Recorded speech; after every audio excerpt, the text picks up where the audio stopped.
Hello and welcome to the In the Pen podcast, a podcast about relievers, part of the Pitcher List podcast network. My name is Jake Crumpler, and as always, I'm joined by Pitcher List's bullpen expert, Rick Graham. Rick, we are halfway through the baseball season. As you can tell by the title of this episode, we will be covering all the closers as we have reached the halfway point in the season. How are you feeling? How are you feeling about your fantasy teams? How are you feeling about surviving the rest of the season? Because this is really like July and August. July's a little bit easier because of the All-Star break, home run derby, trade deadline. It's really exciting, but it's the dog days of summer now.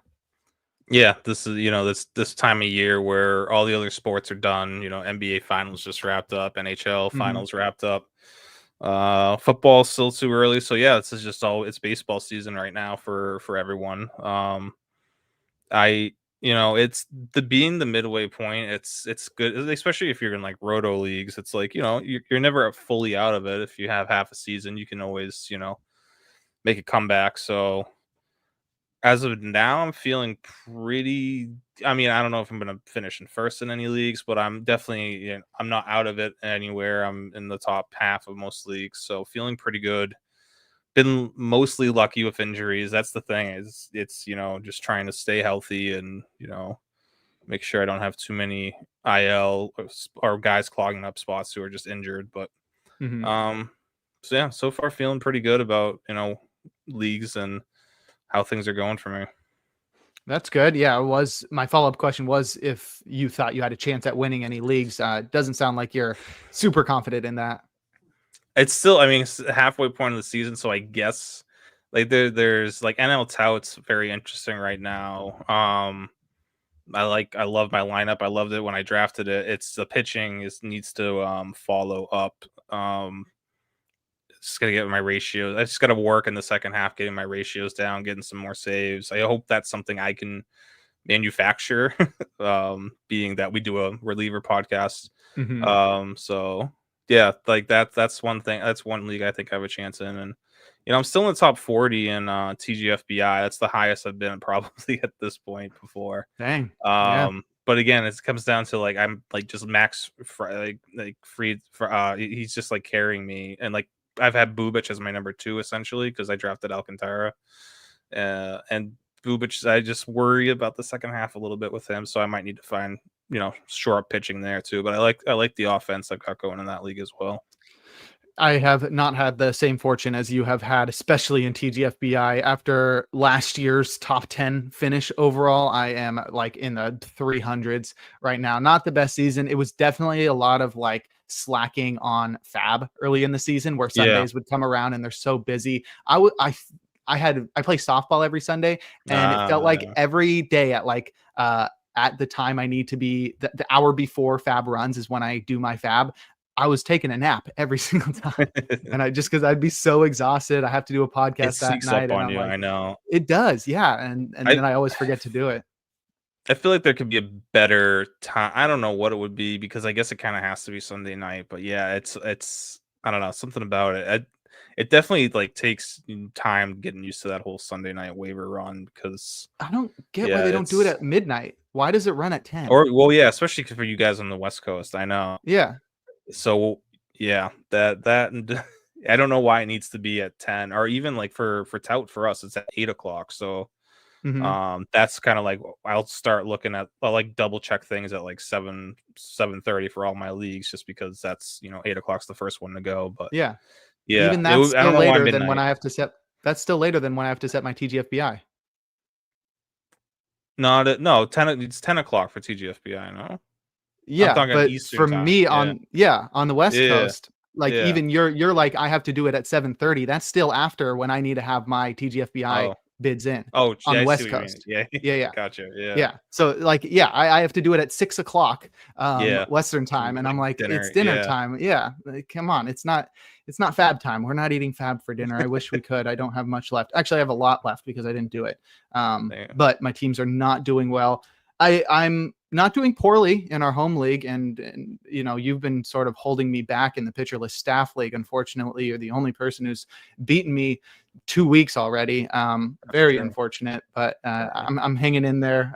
Definitely not giving up in any of my leagues, because as you mentioned, especially in roto leagues, there's plenty of time to catch up. Like, it feels like we're so far into the season, and yet we still have 3 more months to go. So plenty of time for the listeners and us to catch up in our roto leagues. Points leagues are a little bit harder, but really all about effort, all about just, setting your lineup every single day and listening to podcasts like this one and getting Exactly. legs up on the competition.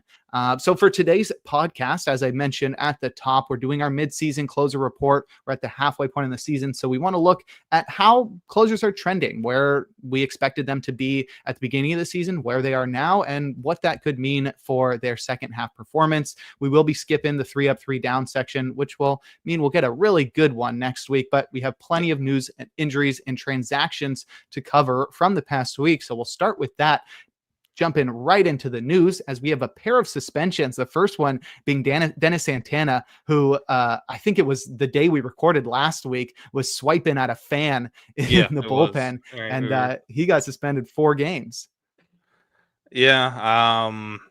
So kind of I don't even know exactly what all happened. I haven't really looked into it that much, but yeah, 4 games. Did you see the video from the fan? I didn't see it from the fan's point of view. No. I saw that one, and I couldn't hear what he said, but they were definitely, I think they were just egging him on. I don't think they said anything specific. I don't think it was like as severe as, what happened in south side of Chicago the other day. But yeah, Dennis Santana definitely let his temper get the best of him, and he jumped and swiped at a fan. It was really, to me, reminiscent of Anthony Rendon a couple years ago in Oakland. Yeah. Where he had the guy by the shirt. Did Rendon actually? Yeah, I know Rendon talked back. At least it wasn't like, Ron Artest bad. So this is 4 games. I guess they have to do something that makes sense. He should be. Did he already start serving it? He'll be back. This weekend, maybe next week. I don't know. Either way, it's a short suspension, and Pirates will be fine without him, and Santana will be fine. Moving on, I did find something interesting, just because we're on Santana. I don't know when else to bring it up, but we talked about the trade deadline stuff last week. And what was it? Jeff Basson put out on ESPN like top 50 trade targets for this trade deadline, and he put like the odds next to the guys and everything. But I think there was 10 or so roughly relievers on it, and Dennis Santana was on it, but not David Bednar. I found that pretty interesting because they're both similar contract situations. And yeah, obviously Bednar struggled at the beginning of the season, but he's been pitching really well since, and I feel like he will definitely get some call. They'll be getting calls about both of them, but I feel like Bednar should have been on there, especially if Santana was. But yeah, I found that interesting. Maybe Passon knows something that the Pirates are looking to keep, local boy Bednar around for a little bit. Yeah. Maybe it would be weird if this is a guy that they just demoted, if they give him an extension, but maybe he sticks around for a little bit in Pittsburgh.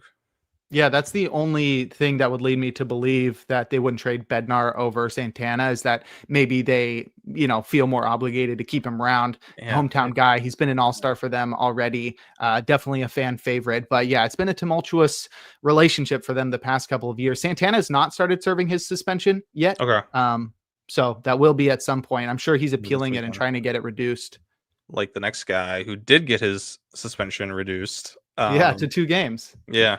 Robert Suarez was suspended for throwing at Shohei Ohtani. I watched that breakdown on John Boy the other day. Just, classic Padres Dodgers, where they're just throwing back and forth at each other. It seemed excessive to suspend Suarez because it wasn't like an obscene hit. He plunked Ohtani in the butt. So it wasn't terrible or anything, but Suarez is serving the suspension, and he'll be eligible to return on Saturday. Yeah. I mean, they're going to protect Ohtani above all. But yeah, I don't know. It feels a little bit dumb. I don't know. Yeah, it's like it got brought down to 2 games. I guess that's fair. And yeah, we move on. That's right. All right. Well, let's discuss some transactions. We've got plenty, some minor, some major, starting with a minor one. Nick Sandlin, who had been out for a while with a lat strain, was activated from the 15-day IL. Justin Brule was optioned to the minors in a corresponding move. I only note this one because this Blue Jays bullpen is stacked and they're still without Yimi Garcia. I know. I was trying to figure that out today because like Yariel Rodriguez has been pitching so well. Mm-hmm. And he's kind of taken over that Yumi Garcia role. So like between him, Braden Fisher's been pitching unbelievable. It's only been 20 innings, but I mean 20 innings is we're starting to get to a pretty big sample size there, I guess, at 20 innings. So Brandon Little from the left side, obviously. I think Chad Green obviously gets pushed out of any sort of high leverage role here. But yeah, this bullpen, I mean, even Sandlin, I mean, it's top to bottom pretty silly how good this bullpen is all of a sudden. Definitely wasn't a bullpen I thought was going to be as elite as it is, but yeah, Blue Jays have something cooking this year with what they're doing in that bullpen. So yeah, and once Yimi gets back, I know he had a really good rehab outing the other day. Yeah, they're going to be really hard to hit after the 6th inning. Yeah, pretty cool.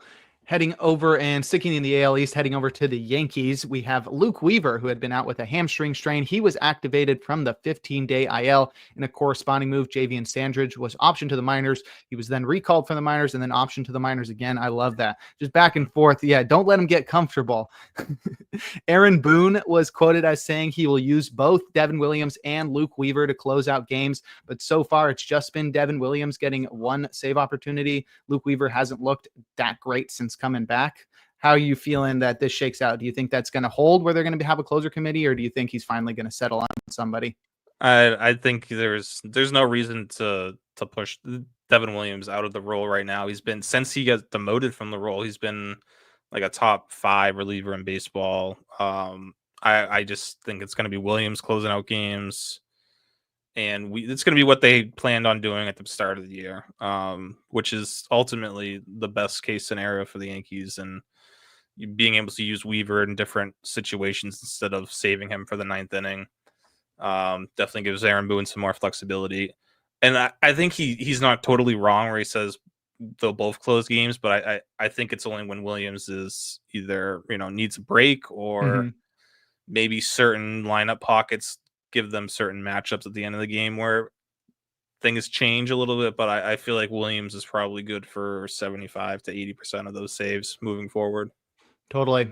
Backtracking a little, I did forget about the one notable IL placement as Cam Boozer was placed on the 15-day IL with a shoulder strain. Wickelman Gonzalez was recalled from the minors in a corresponding move, but I really just wanted to use this opportunity to give Grant Taylor some love. He did get his first career save the other day, and it was funny to see Roster Resource immediately anoint him as the closer and then retract that the next day.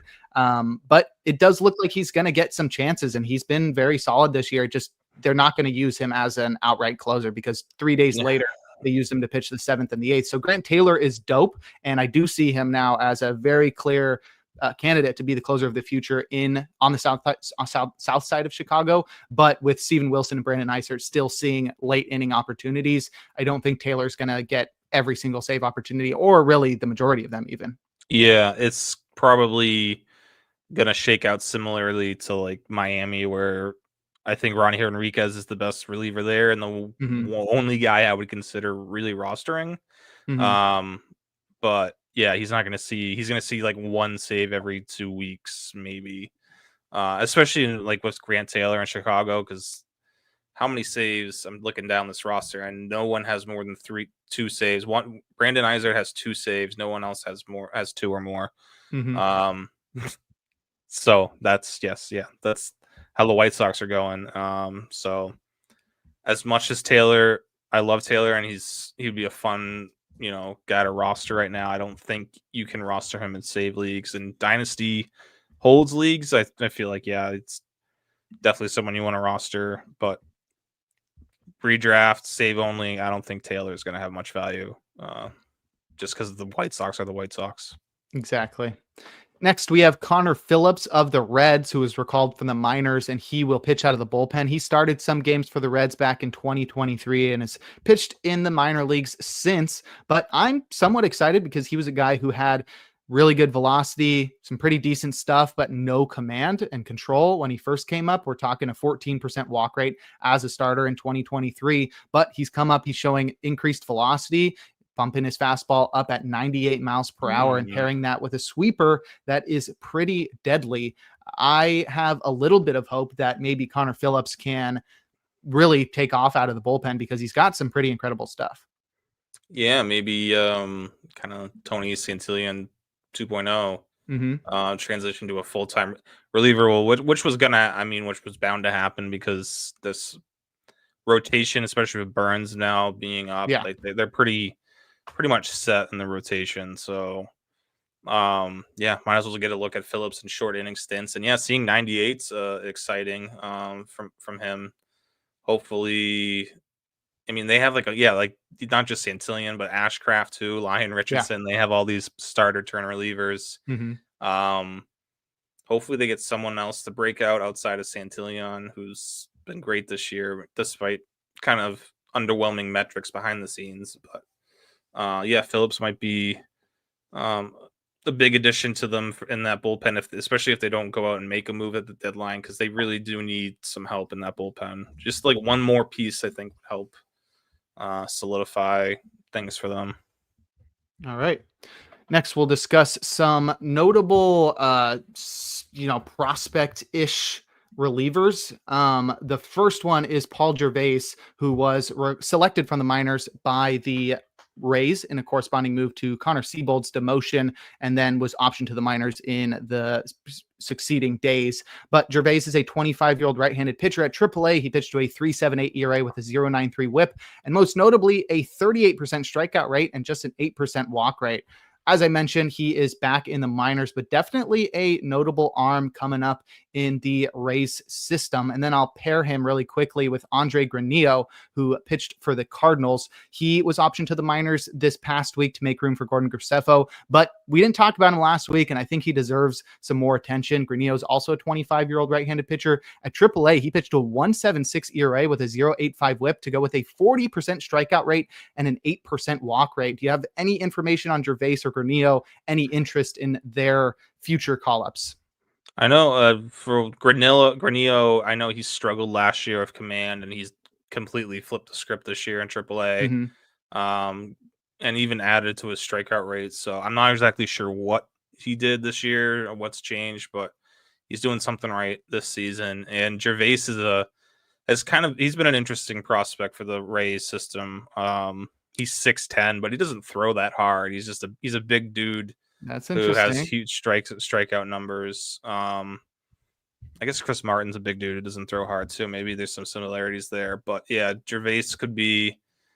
I know that Rays bullpen, when fully healthy, he's probably not going to have any spot in it. But next year and moving forward, he's definitely a name to keep an eye on. Yeah, you mentioned 6'10" and doesn't throw hard, and I start thinking Sean Jelly, and you do not want to be compared to that guy right now. Unfortunately, really, it's actually the first bad name.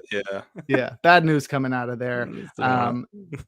Yeah. Next, we've got maybe the most notable transaction from the past week, and that's Yennier Cano being optioned to the minors by the Orioles. It's somewhat understandable considering he's got a 4.73 ERA on the year, and the Orioles have a pretty deep bullpen. However, I think Cano's honestly pitching the best he's ever pitched. He's just been a little bit unlucky with a 3.62 BABIP and a pretty high home run to fly ball ratio at 20%. He's got a career low 2.86 xFIP, a career high 27% strikeout rate. He's not walking guys. I think he's just been really unlucky on balls in play, and I expect them to recall him at some point, and he's probably going to be pretty dope once he returns.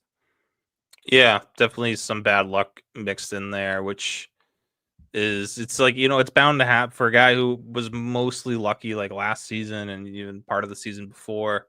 It's eventually going to catch up to you. That's why, we look at these things. But this year it's completely flipped the script, and he's been way unlucky.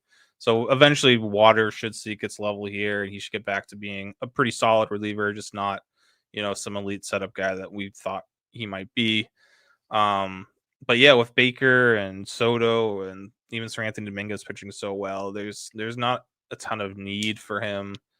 But if this Orioles team does move guys like Sir Anthony and Soto, who they, realistically they should, because that I just feel like this reliever market's going to be very limited this year because there's a ton of teams still in play. So I feel like if you have relievers like that to move, move them, get a haul, especially the Orioles, they could get some prospects, regroup a little bit.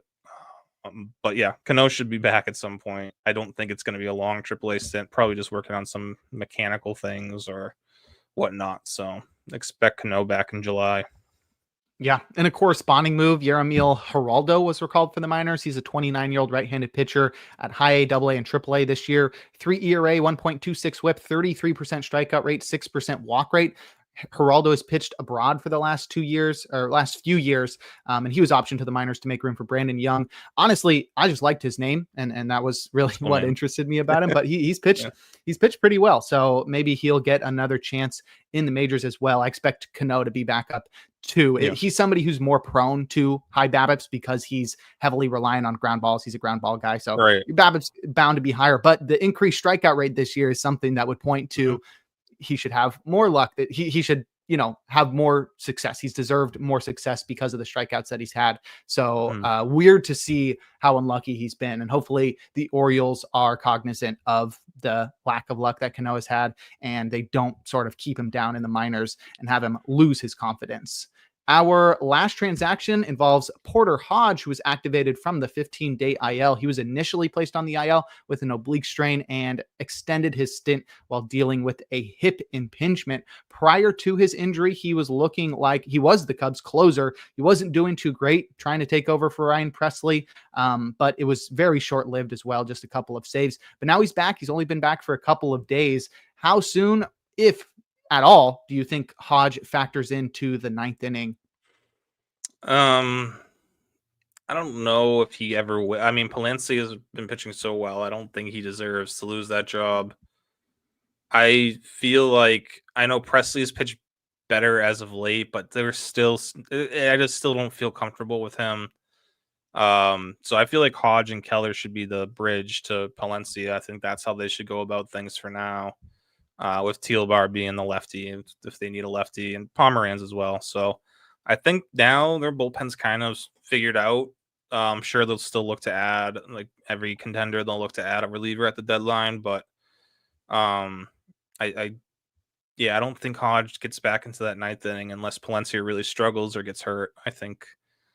And that's I had concerns about Hodge as a closer to begin with because his fastball is not great, and similarly to like Ryan Walker, where I feel like they're just better off probably as an elite setup guy, just let him work the 7th or 8th against right-handed heavy lineup pockets and go from there. All right. Well, sounds like Daniel Palencia is safe for now.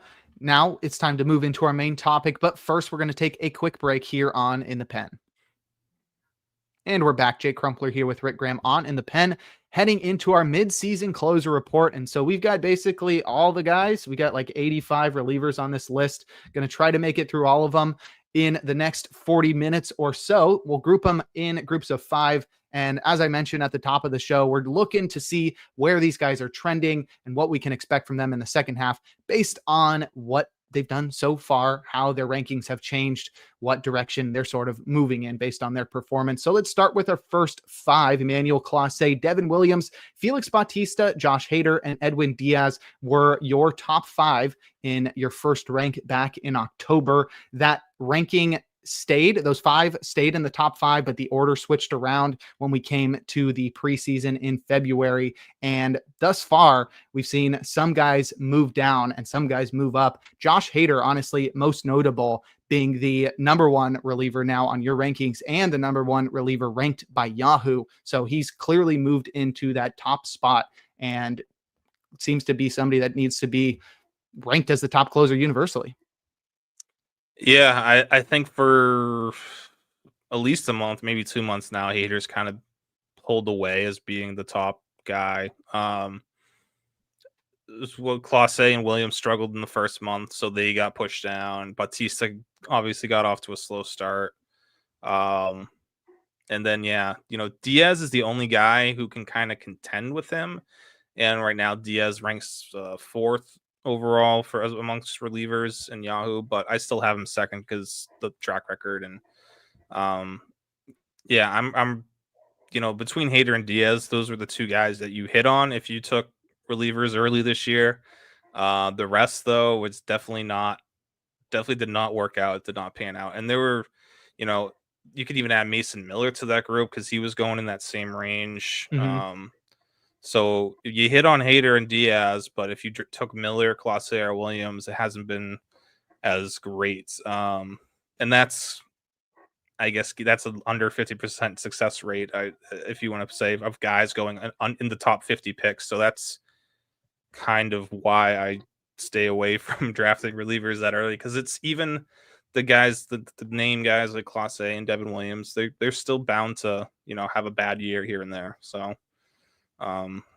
yeah, but Hader, Diaz, you're happy with them, and yeah, no complaints. All right, let's move on to our next grouping. You put Mason Miller in the last one, so we'll group Andres Munoz, Ryan Helsley, Yohan Duran, Raisel Iglesias, and Tanner Scott in this one. And you're starting to see a theme where it's like we have an idea of these guys being very similarly ranked, but out of nowhere, with small samples and relievers getting older, they can always blow up. So guys like Andres Munoz, who I think was consistently ranked inside the top 10, has really taken off this year.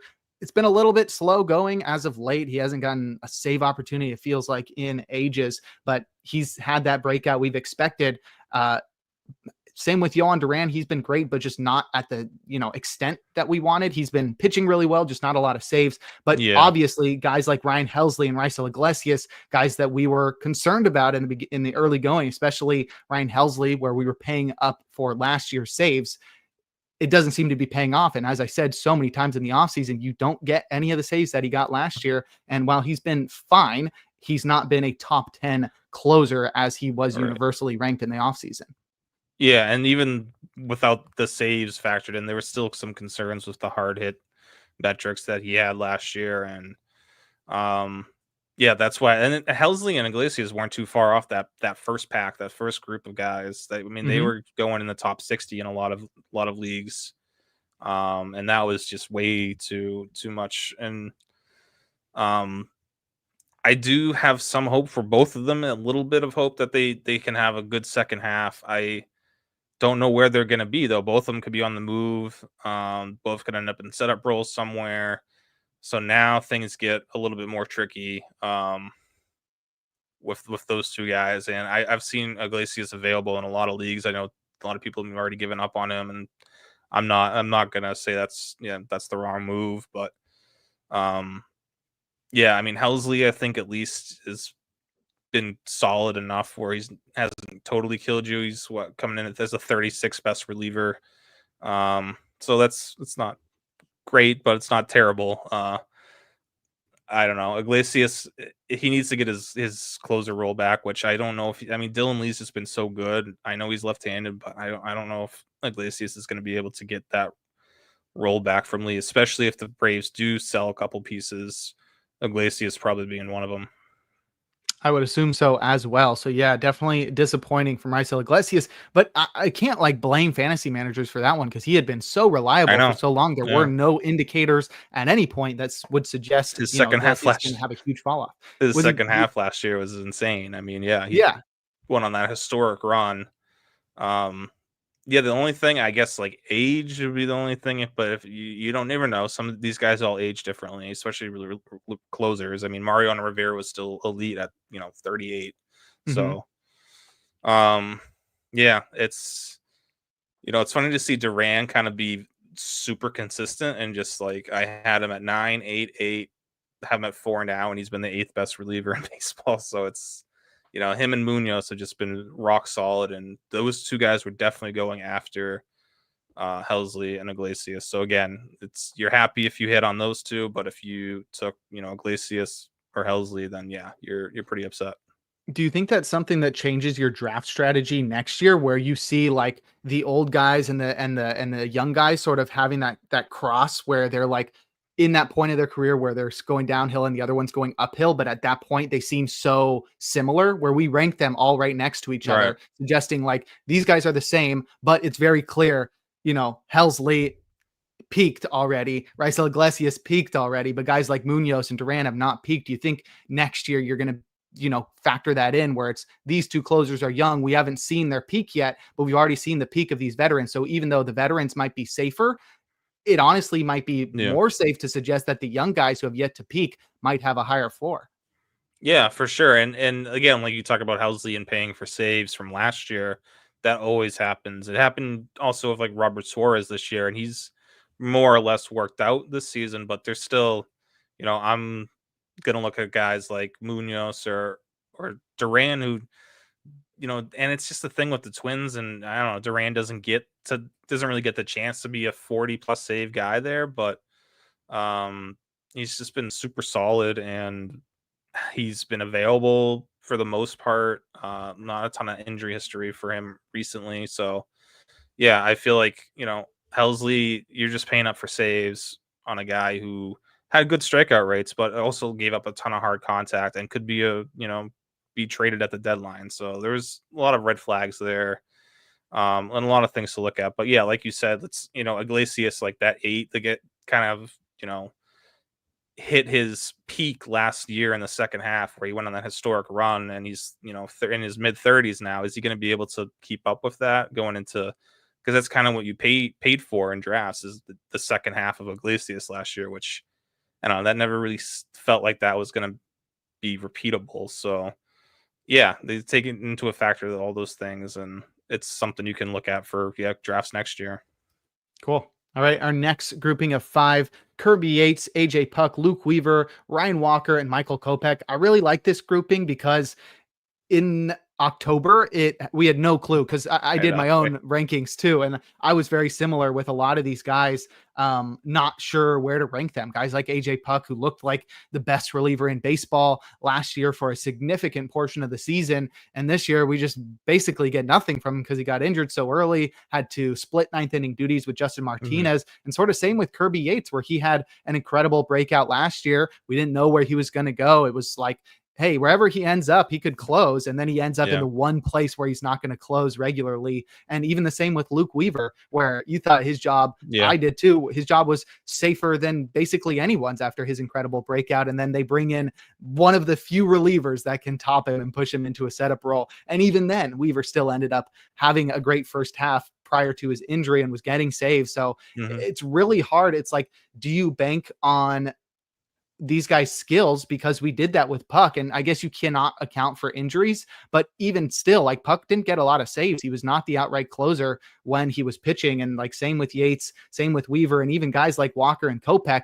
where Kopech's dope. We didn't know what the Dodgers were going to do, but Walker completely fell off after being somebody that we counted on. As for me, I was like, oh, he's going to be dope this year, and just could not figure it out. I know that's sort of the game you play with relievers where you're always rolling dice, but it did really feel like this grouping of relievers was either it was going to be completely hit or miss.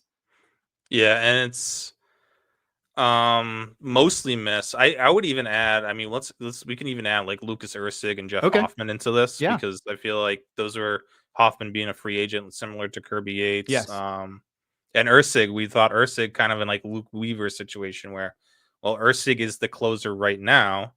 But yeah, then, they bring in Carlos Estevez. So yeah, if you look at this, the only guy you really hit on is Scott. I guess Luke Weaver. But this is, again, things changed after October. And yeah, I was gonna say, and Jeff Hoffman would be the third guy. Hoffman's been kind of steadily just moving up from last October. He's moved up about 3 spots every one of these ratings tiers we have here. So yeah, because Hoffman, I wasn't sure what his role would be, if he'd be a starter, if he'd be a setup guy somewhere. But then yeah, Blue Jays were obviously a good situation for him. Yeah, Kopech, I thought, if the Dodgers don't bring anyone in, Kopech's going to be the closer there. And yeah, I ranked him at 16 in October, and then he was never on these rankings again because they brought in so many guys. Brought in so many guys like Yates, who I thought Yates for sure was going to end up back in Texas. But yeah, now he's just kind of fluttering as a mid-range middle reliever setup guy who gets the occasional save. And Puck, obviously, Puck I think could have been a hit here. He just, Tommy John is ends his season. But Ryan Walker's the one, who I think's probably hurt the most fantasy managers because he was going really high up in drafts, and he's pitched a lot better recently. And DUVAL has struggled, and that's a whole other discussion. I don't know what the end game is in San Francisco, but I don't think DUVAL is going to be the closer there much longer. Do they go back to Walker? Do they actually give Randy Rodriguez a chance? Do they just go to Tyler Rogers, who's been fine, who's been really good? I hope it's Randy Rodriguez, but I don't know how they feel about using him that, potentially in back-to-backs and, his pitch limits and all that because of his, health history. But we'll see. I think, and the only other one in that group, Ursig. I mean, he probably should have been closing over Carlos Estevez, but Estevez has been fine this year despite all the metrics. He's pitched well. Can't complain about that. Yeah, isn't he like leading the majors in saves? I think he might be. Yeah, I mean, I'm not tied with 22. Yeah, I maybe he's just gonna Alex Colomé it and just the metrics are gonna tell you one thing, but ERA, WHIP, and saves are gonna tell you everything else, and that's fine. That could happen. That's a good parallel. I was a big Alex Colomé fan before I was really into underlying metrics and stuff, so I had been rostering him everywhere. Like a 10% strikeout minus walk and a 5.2 Sierra, but like a 2.5 ERA and 1.2 WHIP and 30 plus saves. So yeah, what are you gonna do? I mean, it happens. It's a game of luck. All right, let's move into our next grouping, and I'll take this one all the way down to Aroldis Chapman. We got Ben Joyce, Robert Suarez, Porter Hodge, Clay Holmes, David Bednar, Kenley Jansen, and Aroldis Chapman. This one was definitely a tough tier as well because you have veterans who were looking to have bounce backs or even get consistent roles and youngsters who we were hoping to break out. Ben Joyce didn't really get the chance to break out because he got injured pretty early. Porter Hodge has been dealing with injuries this year, so injuries seem to be an issue. It's funny to see Clay Holmes on here because he's a starter. I thought he would have been a good closer for the Reds going into the season or someone like that. But yeah, he's been a pretty good starter for the Mets. So I guess, I don't know. He's probably been He's definitely been valuable for fantasy teams still. But yeah, we can ignore talking about him. Totally. I mean, the craziest thing to see, though, is that Aroldis Chapman, according to Yahoo, is the number 2 closer in baseball this year. And you've responded by putting him at number 11 on your rankings this past week. But it's taken a while for him to make those jumps. Do you think it's something he's doing differently this year? Or do you think it's like just the Red Sox deploying him as a closer consistently? Yeah, I think it's just the Red Sox. I mean, so that first one in the first ranking was when he was a free agent, and I was like, a team might take a chance on him as a closer. And then the next ranking where he went to 24, it's like, all right, the Red Sox have him, but they still have Hendricks, they have Slayton. We still don't know. That was February of this year.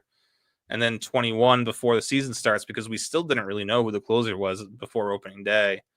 And then, he's at 11 now, but I've had him as high. I've had him in the top 10 too. I moved him down a little bit because Weiser keeps vulturing saves annoyingly. But yeah, he's the number 2 ranked reliever in Yahoo for a reason, because I mean, strikeout rates are crazy high. Ratios are great. He's getting the bulk of the saves, not all of them, but most of them. So yeah, he's been the biggest sleeper, I guess, out of this grouping. Whereas Robert Suarez is a guy definitely missed on. I guess not too badly. It's only like 10 spots, but still, Suarez is having a much better year than I anticipated. And yeah, we talked about how his changeup was a big factor, especially in the first month of the year. He was really having a lot of success with it. It's slowed down for him recently, but still a consistent closer for San Diego at the moment.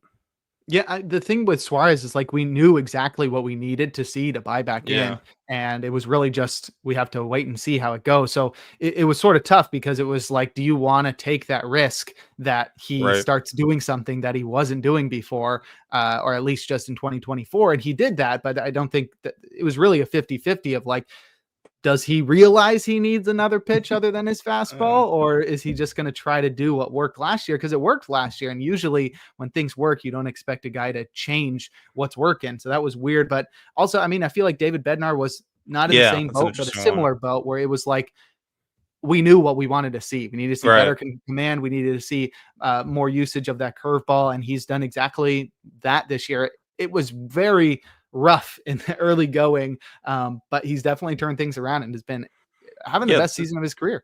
I mean, so it had to be the 24th best reliever after the start he had and getting demoted. I mean, yeah, that's pretty Pretty incredible. impressive. Yeah. So yeah, that just shows you how well he's been pitching since he got called back up. Um, Jansen's struggled and been more, not great, I guess, but he's still giving you saves at least. Fairbanks has definitely been pitching above water. And I wonder. I noticed I forget what's his innings. Where is he at innings wise right now? It's like we're getting close to, you know, 44.2 innings pitched, his 30. career max. So I don't know. You know, he has lost some velo. Maybe that's to try to keep him, healthy over a full season. Maybe that's part of that whole thing. But yeah, like what is the second half for Pete Fairbanks going to be? And that's the guy we talked about, Jeff Passan, and his his trade value article. He had Fairbanks at 40% likely to be traded. That was the highest of any reliever. So he has Fairbanks as like the one closer who he thinks is going to go. Even though it's only 40%, but still the highest he has.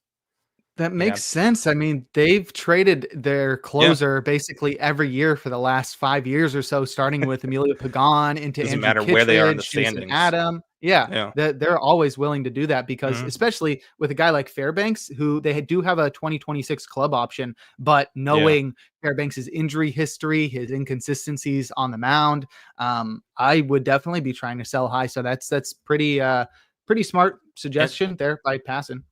yeah, I would definitely be trying to sell high too, but if you're if you're a team inquiring, I just like you got to know. I mean, I just don't know what you're going to get out of him in October because if it's a cold weather environment, he's not going to be able to pitch. So it's like really tough to navigate a trade for him. I guess you have to be like on the West Coast or in the South and or have a dome and just be hoping that you get like a good seed, I guess. But yeah, it's going to be interesting to see what happens with him at the deadline. All right. Before we move into our next ranking or our next grouping, we're going to take another break here on In the Pen. And we're back. Jake Crumpler here with Rick Graham on In the Pen. We are running through our halfway point closer update, and we have gone through about 30 relievers. We'll keep moving. Our next grouping: Jordan Romano, Liam Hendriks, Alexis Diaz, Kyle Finnegan. A beautiful grouping there of you know guys that we had very little confidence in going into the season, where you just had them at the very end of your closer ranks, and none of them have worked out except for our main man, Kyle Finnegan, who just never fails. But hey, I'm still, he's gonna fall off in the second half as he always does. But it's crazy how he just never fails to produce. But Romano, Hendricks, Diaz, all terrible. I mean, Romano's been, I guess, the best of those three, but it's been Yeah. not a good season for him. Yeah, it's been up and down for him, and I still, even as bad as he's been for the majority of the season, I still feel like Romano's the best closing option the Phillies have at the moment. Hmm. Um, just Kerkering's been super lucky, and Strom has allowed like 8 runs over the past 25 days or something. Yeah. Um, and Romano's been good lately. I don't know, he just kind of fell out of favor, and now he's stuck to the seventh inning where he's been fine. He's been crushing the seventh inning. But yeah, I mean Hendricks, we haven't seen like anything from. Diaz, we have literally seen nothing from. I know he did come up for a little bit, didn't he? And then he went sent back down and traded to LA. Hmm. Um, So yeah, Finnegan, I mean, what a journey. I ranked him 30th because 30th in October because he's still on the Nationals. He'll probably be their closer. He's not good, but he's still a closer. And then I had him unranked the next update because he got non-tendered by the Nationals and still didn't have a team by then. In February, he didn't have a team. Then he signs back with the Nationals, so he's back in the mid-20s, and that's where he is now. And he's been the 35th best reliever in baseball, so that's still decent value, all things considered, for fantasy purposes. But yeah, I'm not sell high if you can, because I'm not expecting a great second half from Kyle Finnegan. Especially, I mean, they're going to try to trade him, but I don't know. Exactly what I was. He's got a career low strikeout rate this year and a career low swinging strike rate, and they couldn't trade him last year. So they're why do we think they're going to be able to trade him this year? I don't know. Maybe. Totally agree. Some team will bite. Yeah. Yeah. All right. Our next grouping is a bunch of upside guys that were sort of right outside the top 30 in the preseason. Edwin Uceta, Ryan Kerkering, Justin Martinez, Camilo Doval, and Evan Phillips. Most of these guys have not panned out. Doval has had the biggest opportunity there, and he was probably, honestly, amongst those guys, somebody that I was avoiding the most amongst that grouping because I had such confidence in Ryan Walker being dope again after being cool for a year and a half, 2 years, that I didn't think Doval would be getting another opportunity in that closer role, especially right away. But it was like within the first few weeks of the season, and Doval was back in the closer role. Nobody else can really lay claim to that. I mean, Justin Martinez was definitely closing for a while, but then his arm fell off.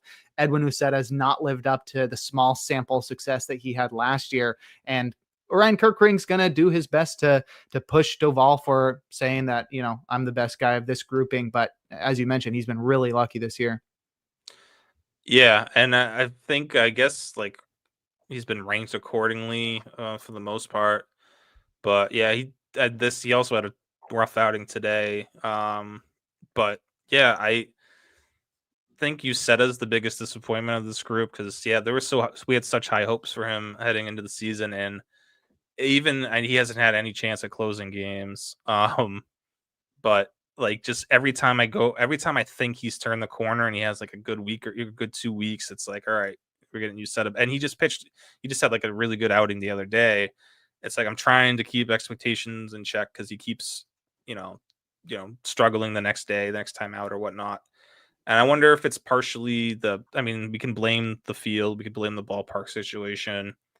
But also, we probably were a little too hyped up over a small sample size last year. 40 innings is, for a reliever, 40 innings is a pretty big chunk, is a pretty big sample size, but it's still in the long, the big scheme of things, it's still a small sample size. So yeah. But I don't know. There's still some hope for Uceta. The Rays keep using him in like high leverage spots and as their setup guy. So there's still some hope in him. Whereas Martinez is out for this year and next. Same with Evan Phillips. So yeah, it's Doval is not trending the right way right now. He was trending the right way, but I feel like he's not going to end as a top 20 reliever. Yeah. Yeah, it is really weird with Uceta because he was so good last year. And as you mentioned, like it's a small sample size in the grand scheme of things, but for a reliever, that's pretty significant. Yeah, 40 innings. He had everything to support it too. But I think most notably is like the outlier walk rate. He'd never been a guy with great command, and then out of nowhere produced a 5% walk rate for 40 innings. And, that's back up over 10% now. The most notable thing this year is he's just given up such loud contact. I know. He just cannot get a 51% ICR is just awful. So hopefully Uceta can figure things out, but it is not trending in the right direction. Our next grouping is, I think, some real hits and misses. Trevor McGill, Jesus Tinoco, Paul Sewald, Carlos Estevez, and Jason Foley, I think, are a great grouping. Trevor McGill, we sort of got, bamboozled early in the season because we didn't know if he was going to close. But as soon as Devin Williams was gone, it was pretty clear McGill was going to be the closer. And that's evidenced by your ranking jumping from 36 to 12 over the offseason. But guys like Tinoco and Paul Sewald. I mean, I don't know what we expected from Sewald back in October when he was a free agent. It He just could have landed a closer gig, maybe. Yeah, I think that was the thought, but yeah, that didn't happen. I was so hyped on TINOCO, and he's just I been know. terrible. Yeah, I mean, he quickly lost out. He had dealt with some injuries, so he quickly fell out of favor in Miami. But that was our guy. That was our favorite for saves in Miami, and it didn't work out. And even Calvin Fauché hasn't been exactly stellar, so I don't think there was any. It's not like we're kicking ourselves for not drafting Fauché or whatnot. At least I don't think we are. I'm not. Yeah, no, I'm Yeah. good. But yeah, it's crazy to see Carlos Estevez so far down here in October while he was a free agent, but he did jump up pretty quickly once he signed with the Royals from 39 to 28. Seventh. It was still pretty unclear though whether or not he was going to be the closer there, but it is very clear now. And like you said, the seventh best closer, so seventh best reliever so far this year, according to Yahoo. Pretty incredible. I'm not totally buying into it, given Estevez's track record, but there's no denying he's got 22 saves this year. Yeah, he's got 22 saves and then pretty decent ratios so far. So, for those who are able to get him at a relatively big discount, yeah, it's definitely paying off right now. Yeah, I'm still not going to buy in, but he does. I did, and to be fair, in my October article, I did say I'm staying away from Carlos Estevez unless he lands in Kansas City or Detroit, and he landed in Kansas City, so I was not totally off on him, but I still have a hard time myself. Just the metrics, the hard hit rates, the lack of swing and miss. I mean, there's pretty much any other situation outside of the AL Central would be a disaster for him. totally. All right, our next grouping is the elite setup men that had elite closers ahead of them. Griffin Jax, Jeremiah Estrada, Sir Anthony Dominguez, Jason Adam, Justin Slayton, I guess sort of matches that. Blake Trinan as well. Griffin Jax, I wish he was better this year, not up to his standards, but he's still Griffin Jax. I still think he's very solid, but he hasn't really taking that step forward like he's done each of the past few years. And Jeremiah Estrada sort of in the same boat, where it felt like both of these guys were so reliable as they're going to be elite. They're going to give you great ratios and a ton of strikeouts. And while we've gotten a lot of strikeouts, the ratios have not been there. And maybe that's just a testament to being a reliever, and small sample size will screw you over at certain points, but it did feel like these were two of the most reliable relievers going into the season. And while they haven't been terrible, they've been a little bit disappointing. Yeah, this is kind of why I don't really agree or don't love to draft a guy like Griffin Jax or any one of these non-closer relievers who, they had great ratios and strikeouts last year and they helped you out. Yeah, they did last year, but every reliever, even Griffin Jax, and Griffin Jax has been, his metrics, are really good this year, but it's still, baseball happens. It happens to the best pitchers. He's had just horrible luck, and that's not helping you for fantasy purposes as much as it's not his fault necessarily. It's like drafting Griffin Jax didn't work out. So I try to, if you're taking him in the last round of drafts, that's fine. But if you're, drafting Jax before position players or other holes, spots on your roster, I just wait till the last round or two if you want to take a chance on some, high upside reliever who doesn't close. Because there's the Jax, Estrada. I mean, that's just going to happen where they're going to have an off year or an off couple months. And that's, your Jax was probably dropped in most leagues by the end of April. Right. So and he was the pretty much the consensus best non-closing reliever this year. So I still like him. I like him in the second half because he has been super unlucky, and everything shows that he should be in line for a good second half. But up until this point, this hasn't been worth it. It's sort of crazy how good Jason Adams been, 23rd ranked reliever according to Yahoo, and he's just been so consistent across the past 4 years, a 2.06 ERA. What does concern me a little bit, though, is he's already thrown 40 2/3 innings this year, which is approaching his career high of 73 that he threw last year. And you 73 know, is a and, little and bit. yeah, it is. And now he's on pace for like Yeah. 80 or more, which is a little bit scary. I don't know if I'd be selling high or something, but it really doesn't feel like he's going to be the 23rd best reliever for the rest of the He's year. It's still going to be dope. But if you could sell high on Adam, that sure. feels, I don't know, a little bit risky, but also feels like the smart baseball move to do. He's fallen off a little bit too. And even like, he's got competition with Estrada there. And even Adrian Morejon's been pitching lights out lately. And Morejon got the save with Suarez serving his suspension. So, there's other guys in that bullpen that will get, high leverage roles and vulture some wins and the occasional save. So, yeah, I mean, Adam, if you can get anything for him, yeah, sure. That makes total sense to me because I'm not sure he keeps this up over the second half just because it's been so good in the first half. Mm-hmm. Yeah. Well, our last grouping of the top 50 from the preseason were a bunch of dart throws: David Robertson, Prelander, Baroa, Josh Spores, and Chad Green, none of whom paid off. Prelander, Baroa, I think, underwent surgery. David Robertson never signed with a team. Josh Spores has not pitched this year, and Chad Green sucks. So very, very unfortunate grouping there. But hey, smart of you to place them at the bottom of your list, huh? That's why they're there.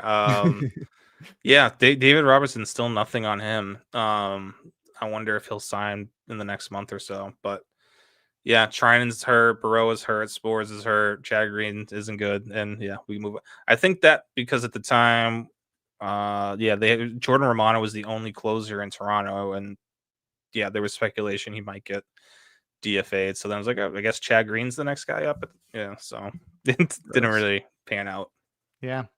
All right. Well, we'll keep moving on. Our next grouping were a few veterans that really got themselves in the closer mix at the end of the offseason, thanks to where they landed and how their teams sort of shook out. Guys like Ryan Presley, Chris Martin, Jorge Lopez, Calvin Fauché, and Jimmy Garcia are all those guys. I think Garcia was somebody that we loved how he pitched the year before, and we were at a point where Jordan Romano was out and there was nobody else to compete with Jimmy before Jeff Hoffman signed. So we were at a point where it was like, oh, he could be pretty interesting, because in February you had him ranked as the 36th closer, which I sort of messed with. That was pretty cool, but it hasn't really panned out. The rest of those guys, neither. It felt like Ryan Presley and Chris Martin and Jorge Lopez were guys that were going to be sneakily reliable, that you could get really late in drafts and they would get you some saves. But Lopez never got a chance to close and was DFA'd pretty soon. Chris Martin, still, I don't know what they're doing, but I would love to see him close. I mean, every time you say, like,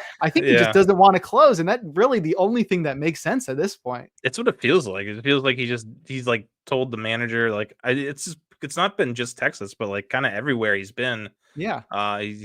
He wants the 8th inning or 7th inning, but not to close. So yeah. Between Martin and Presley, it's like I thought one of those two guys would be something, but yeah, Presley struggled pretty early on, and Martin just has not gotten a chance to close or doesn't want to close. So yeah, like Lopez at the time when I ranked him was like, oh, that was before they re-signed Kyle Finnegan. Really wasn't any options there. But that fell apart. And he pitched really well with the Cubs down the stretch last year, but yeah, it did not work out in Washington for him. And yeah, Fauché's just kind of been bouncing around. What changed for you with Fauché? Do you remember, from October to February?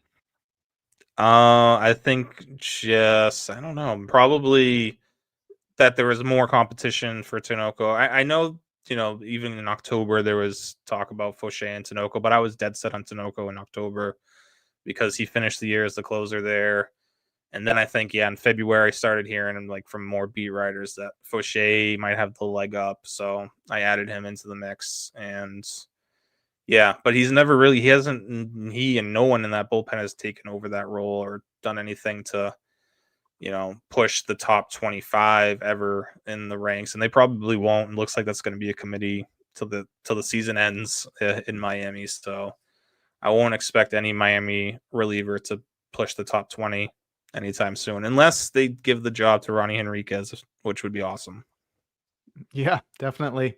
All right. And to wrap up your February top 50, we got Bo Brieski, Seth Halverson, Matt Strom, Jose Ferrer, Robert Garcia, and Taylor Rogers. I think we definitely had some hope for these guys, but it was sort of suppressed by either the competition, their abilities, or maybe the ballpark they pitched in. We had a lot of love for Seth Halverson and Bo Brieske, neither of whom have really panned out. I guess Halverson definitely a lot more so than Brieske, which if you made me bet on that like preseason, like, hey, who do you think is going to be better this year? Seth Halverson, Bo Brieske. I would have said Bo Brieske every day. He's not even pitching in the majors. Seth Halverson, though, is the outright closer in Colorado now, but it hasn't been without games and them yanking him back and forth between setup and closing, which is, what we should have expected. But definitely Robert Garcia stands out the most here, where we had a lot of hope that, if the Rangers can't figure out who their closer is, we love what Robert Garcia does. And he hasn't really been as good as he was last year, this year, but it is cool because he's getting save opportunities. Yeah. And we'll take the saves, especially when he was free in almost every league, every format. So yeah, we'll take the saves where we can get him. And he hasn't been terrible, just not as good, not as the upside doesn't match where he was at last year, I think, with Washington. So, but yeah, out of this group, I would say Strom or Garcia has definitely been the best out of this group. Most saves. Yeah. Yeah. All right. Our next grouping are guys that sort of established themselves early in the season, and you'll see how quickly these guys fell off because it seemed like in the small sample early going opening day. Yeah, exactly. Yeah. There was just so much going on. You never know. You want to shift the rankings around to account for how things are actually going. And you see guys like Tony Santion, Mike Clevenger, Luke Jackson, Tyler Kinley, Graham Ashcraft, Anthony Bender, Colin Holderman, Cade Smith, and Jose Alvarado. Alvarado's an unfortunate one because he ended up doing performance enhancing drugs, but we were definitely on top of that one. However, guys like Luke Jackson, Clevenger, and Santion, and Kinley even, who seemed like, oh wow, they could actually be closing this year, just quickly fell out of favor with their teams. Jackson had a good month. He had a month where he had saves, like 9 saves. But yeah, you can see like this was right after we found out Alexis Diaz wasn't going to be on the opening day roster and scrambling, trying to figure out what's going to happen in Cincinnati. And yeah, Emilio Pagan did not even cross my mind at this point. I was thinking Santillan or Graham Ashcraft, and yeah, that didn't pan out as Pagan's taken that role and run with it. But yeah, Alvarado was fun because he had such a good spring. I'm like, I'm going to put him on here anyway. But he got off to a good start, and then the PED suspension killed all momentum for him. So still the 28th ranked reliever though for the year. Jose Alvarado. So that's cool. Yeah, keep rostering him. Yeah, sure. Joking. Yeah, that's pretty cool. I mean, he definitely did us dirty a little bit, but hey, I'll take performance enhancing drugs over any of the other superlative things. Superlative is not the word. Off the field issues that can lead to somebody suspended. Exactly. I would take performance enhancing drugs over all of the other options. So still a fan of Alvarado, though his integrity is something to be questioned. We'll move into too much coffee. Or maybe we talked about his coffee addiction, right? Yeah, maybe it's the did you read that report about Celsius being banned by MLB? Right, yeah, because it sometimes can be misconstrued for cocaine. Oh, I saw there's something bad in Celsius. Yeah, like arsenic or I don't know what it is, but I drink it like too much too, so it's not great. But yeah, I can't do the fake sugar. It's weird.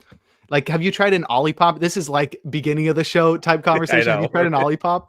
I don't know what that is. No, it's yes, I do. They sell them. Yeah, I know what you're talking about. Yes, they're like diet sodas that they say like they're good for probiotics too. I see them at like disgusting. Whole Foods. Yeah, exactly. Definitely a Whole Foods type soda. I mean, I wish I could like those, but anything with like stevia or any fake type of sugar, it's just not good. And then I just think in my mind, I'm like, who's going to give me some sort of like unique strain of cancer that I really don't want to have to deal with. I don't know. Definitely not getting sponsored by Olipop, I guess. Thanks, Jake.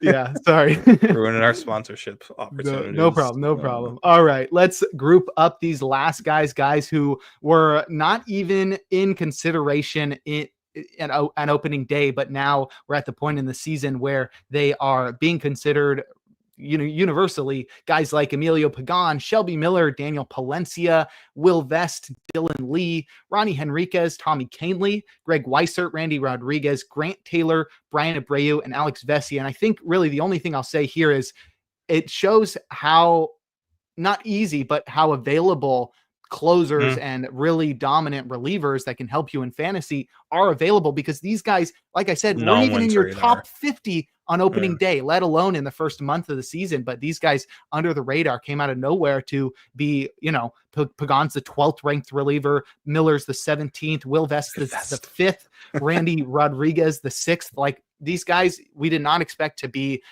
this good this year. And look at that, like even just 2 months into the season, 3 months into the season, we're looking at some of the best relievers in baseball. These are, and this, like you said, this goes even beyond the dart throws at the end of drafts. These are just guys that, like, no one was looking at Shelby Miller or even like Daniel Palencia. No one knew what we were going to get out of him. He was always a fun prospect with the Cubs, or a fun relief, name to consider. Will Vest was in that mix for saves with Detroit, but he was always like the third or fourth guy kind of mentioned. Even like Dylan Lee, like 22nd best reliever this year. He's probably the closer in Atlanta. Never thought he would be the closer in Atlanta because we thought Iglesias was so locked in there. So, these guys become available. At least, I mean, there's 6 or 7 guys that became available that are useful in standard leagues, that standard head-to-head leagues, which is the majority of leagues people play in. So I'm sure Vest being 5th overall is crazy to me, because we were so excited about Bo Brieski and I thought he could be that guy, especially after last postseason, and then the tables have turned and Vest has now become that dude. So and to be accompanied by Canely as a top 15 reliever too. Like, I had no expectation. Like, those were the 2 guys that amongst like the 5 guys they had on the Tigers, those were the 2 at the bottom for us. Maybe not so much, but Canely was not somebody we were considering, and he's been incredible. It's interesting to consider this, because you have 2 guys in a committee that are 5th and 14th overall as far as relievers go. So it shows that you can roster these guys, and it might be a little weird on a week-to-week basis, but it can work rostering a committee, the pair. And that was something I really wanted to do, and I am glad, I guess I didn't, but like, I thought about like AJ Puck and Justin Martinez at the beginning of the year. Like, I feel like you can get a lot of value if you just roster both those guys. You're going to get a lot of value from both. And in theory, I think it would have worked, but obviously injuries happen. And it would have been disastrous, but it's tough year for Arizona. I feel for them. Totally. Yeah, really rough. I mean, preseason, that's like, wow, I have dope relievers here with Martinez and Puck, and they just not their faults either, but like, both of their arms. One goes down, then if one goes down, at least the other one's going to take over and be the sole closer. I'll be fine. And then exactly, that would have been pretty funny, but not funny. No, not great. Never funny when somebody gets injured. Well, that is our comprehensive mid-season closer report. We made it through 85 relievers just about, and discussed basically every single one of them. So Rick, now that we've made it through halfway point in the season and wrapped up this podcast, why don't you go ahead and plug your social media and anything else you're working on? You can find me at I am Rick Graham on socials, and as always, just putting out weekly rankings, closing time on Tuesdays, hold up on Thursdays, and save plus holds with a little reliever chart on Fridays. But unfortunately for Jordan, he did pull off or one of our listeners, Jordan, pulled off the Puck Martinez combo. We feel for you, Jordan. It sounded so good in theory and on paper in March, and it's you can't predict Tommy John. Not even rough. The best doctors who you can not even doctors. Neil L. Alatrash. Yes, so unfortunate for everyone. Yeah. Well, you can follow me on Twitter at Jake Crumpler. You can follow the pod at In the Pen Pod. You can find all of my work at crumplerbaseball.com. And you can catch me on the First Pitch podcast Monday through Thursday. You can also find more of my work over at baseballhq.com. But that will do it for this episode 126 of the In the Pen podcast. We'll talk to you all next week.